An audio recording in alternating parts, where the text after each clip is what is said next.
slides with a lot of help from Pepper, but it's going to be difficult to get the projector up and all that, won't waste time. So we'll do without the slides. Okay, so just talking about what Chap Gor Meh is all about. Everybody speaks Hokkien. Chap Gor Meh. Yes. Chap Gor Meh means the night of the 15th day. So how many Chap Gor Mehs are there in a year? How many Chap Gor Mehs are there in a year? 13. The leap year. Not one, 12. Every month has got a Chap Gor Meh, which means the full moon. The 15th day of the month means there's a full moon. And normally we celebrate the 8th month as Chap Gor Meh, which is supposed to have the brightest in the year. But for Chinese New Year, this is Chjap Gor, means the first month, 15th day of the first month. And tonight is the last day or night that we will celebrate Chinese New Year. In the old days, we don't celebrate Chinese New Year until the end of the year, end of the month, just 15 days, because people need to go back to the fields and start working. Spring has started, so you have to start planting. So that's why we end it on the 15th. Okay, so Chap Gor Meh.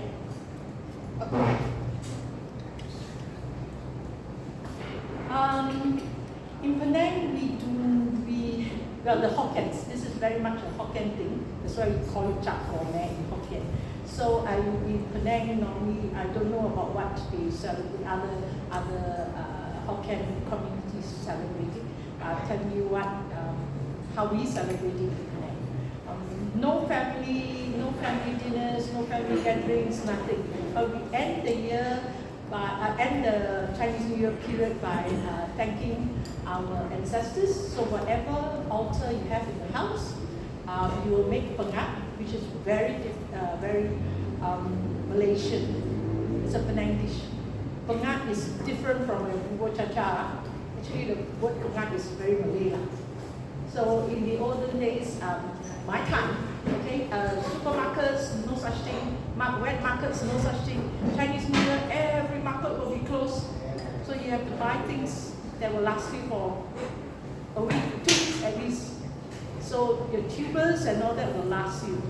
So you use sweet potato, yam, and then why we use for our pengat, we use pisang raja. On the 8th night when you pray to Teong, we use, we call it the pagoda, sugar pagodas. Have you seen those? It's a shape of a pagoda and little animals are made of sugar. So it's called Teong. So after praying for Teong, we keep this, we pray, we use green pisang raja, we keep that too. And we have tikoi, we keep that too. So on Chap Gor Meh, we use all of that to cook our pengat. See, the olden days, you have your big, tall things made of sugar. What are you going to do with that? So, not the pink ones, we keep the white ones. So, Penang pengat, no gula melaka, it's only white sugar. Okay? So, what we do is we make pengat in the morning and also green tea, because not only do we pray to the ancestors, the gods, the deities that we have at home, but we actually pray to the local guardian deity. Here is Datuk Kong. So our local Datuk Kong Kramat, living in Malaysia, so halal, no pork. So we make pulut inti and we make pengat. So it's halal, so we can offer that. That is the reason why it's just pengat and pulut inti. My mother makes pulut inti. We serve you pulut inti especially and pengat especially. Okay. Now you would have noticed pengat is different from bubur cha-cha, and in Penang we try to make our pengat all cut in one size in bassinet. It's a longish, not in diamond shape, not rhombus. And no tapioca jelly, when you have sago, whatever. No. And you only 5 things. 5 things because there's a significance in 5 and 7. Hokkien Meh, not 8, 5 or 7. So 5, we have the 5 tubers. It stands, and we call it the 5 blessings in Hokkien.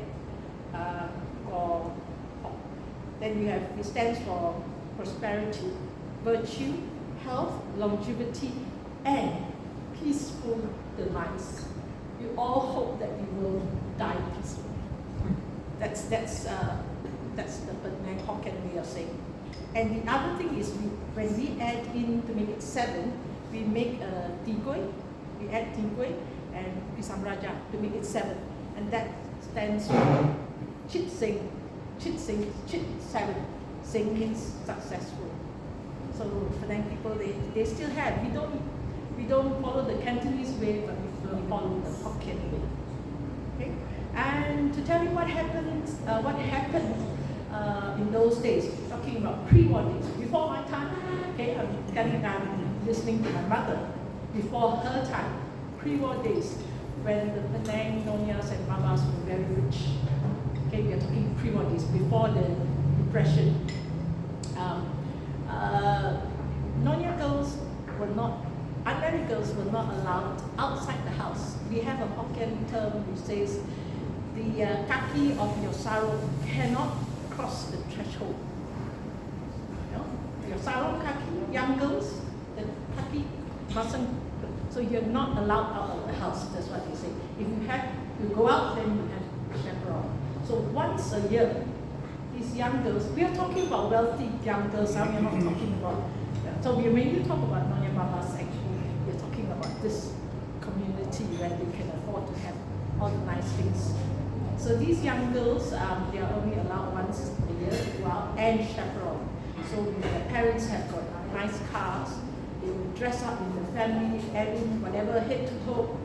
So this is the one time in a year that they can go out to go to throw mandarin orange in the hope of getting good husbands. 7 rivers. Okay, you go to the 7, one of the bridges over the 7 River, Sungai Pinang, whatever in Penang. We're not talking about what they have do now, Coast Road, Gurney Drive, Esplanade. No. It is rivers, 7 rivers. Maybe it happened in China where there's no coast. You know, in Fujian, maybe the rivers. They just go there, make a wish for a good husband, and then throw the oranges. Okay, and not what they do now. So when they go in this, it comes with like a convoy of cars. You know, they sort of evening they go, and then the Malays want to join the fun. So what do? Dondang sayang. It's not a Chinese thing. Dondang sayang is not a Chinese thing. They are the ones, the Malays are the ones who are very musical, they like to sing. So they accompany all these people who go on the convoys. They don't have cars, full of cars. So if you come to dinner, go, yeah, it's the Malays who are going on those full of cars. They will be singing, you know, following, joining the fun. And along the route, you'll find all the bachelors.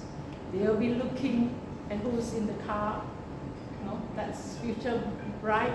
Then they will go back and tell their parents, the car number plate, which car number plate, which the pretty girl sitting inside, and tell their parents. And that's how matchmaking is done. Not my mother's time, okay? My mother's time is before, but it's Depression, Great Depression. These things all stopped. This convoy, it all stopped. So it's a long time ago. By my mother's time, even though my mother was, her marriage was matchmade, she didn't do all these things. So she told me all these stories.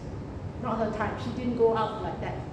It's before her time. So this, when people tell you about this, it happened a long time ago. Okay. So after that, during my time, I'm talking about post-war. Post-war days. Don't have all these, no such thing. They had stopped this Dondang Sayang.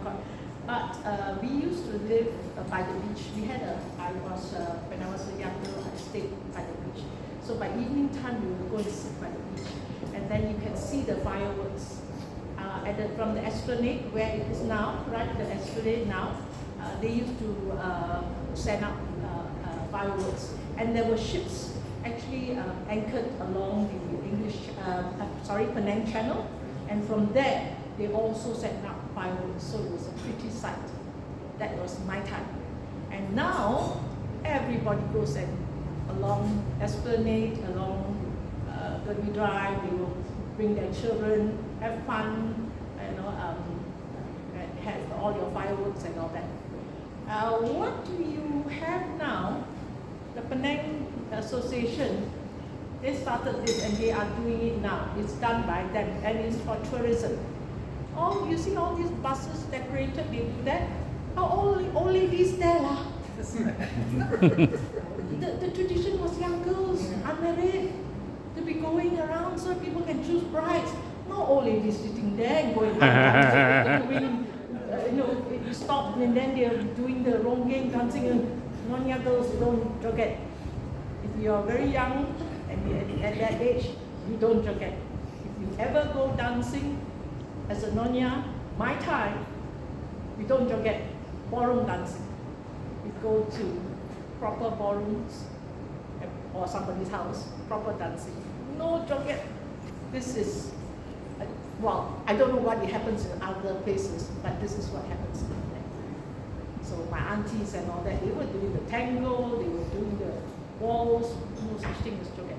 Jogets are actually are done by joget girls. You pay for them. Yeah, joget girls, cabaret girls. My father was a cabaret junkie before he got married. He would go there, pay, 20 cents, 50 cents, don't know how much, so they can dance with the joget girls. And no touching, huh? Those days also no touching. Okay. So what you see now, what is being done now by the Penang people, is actually for tourism. It's not tradition, but it's fun. Everybody can have fun. Not like those days. No more matchmaking. So I've covered the food. Okay, and Chinese New Year, everybody likes to gamble. Chap Gor Meh, last day, you want to go and gamble with your family. Nobody will say anything like you want to gamble. But after Chap Gor Meh, no more gambling. Okay, no more ang-paos also after Chap Gor Meh. No more ang-paos. And we never had open houses those days. You don't go to strangers' house. So, I think I've covered everything. Any questions? Anything strange? Did I say something that is different? How is it done, Chap, in Malacca? How is Chap Gor Meh celebrated in Malacca? About the same thing, huh? See? It's about the same thing. So what you hear other people saying, don't listen. We have got another expert, Malacca. Okay? Malacca. Okay. Nonya, Malacca. So whatever young people are talking sometimes didn't happen. So whatever stories you hear, a lot of them are all sometimes made up. Okay? I don't know. KL, what happened? Does your mother say anything, Suki? My auntie said, she's passed away, but she said she was a very, very beautiful lady. The sister of my father, very beautiful lady. Always, as Lily said, always in the house, cannot come out. Only on Chap Gor Meh. This is a KL Nonya. Only on Chap Gor Meh she was allowed to go out in the trishaw. Young, beautiful girl out in the trishaw. She said by the time she came back, she said her trishaw was full of notes and messages. All the other Mamas throwing their numbers and letters. She was also proud. She used to tell me, I have so many little notes in the trishaw. That's all I know. Okay, so this is KL. So now, what is happening in Taman Jaya? Is it still happening? They write their phone numbers on oranges and then throw. This is a new tradition. Taman Jaya, do they do that still? And then the guys will go and Yes. pick up. Taman Jaya, yes. Taman Jaya. Taman Jaya. That's what they used to do. That was before the COVID MCO. Yes, Taman Jaya. PJ. We throw oranges there now. They throw oranges into the lake. Yeah. And they can write their phone number, and then the guys will have to next their oranges. Last year it happened. Last year. Stephen, you tried it out. You got the numbers. Show the durian. I had to ask her permission first. Oh, I thought that's how you found her. No, I wrote her a limerick in a very boring English language conference. Yes. So this is what happened, and things are changing now. But this old lady has stories to tell. I organized this especially because I haven't seen most of you for a long time. COVID one, and my house is out of bounds to a lot of people. But then I told myself, my goodness, I'm 3 quarters in there already. I better do something before it's too late. So nice to see all of you. Thank you for coming. And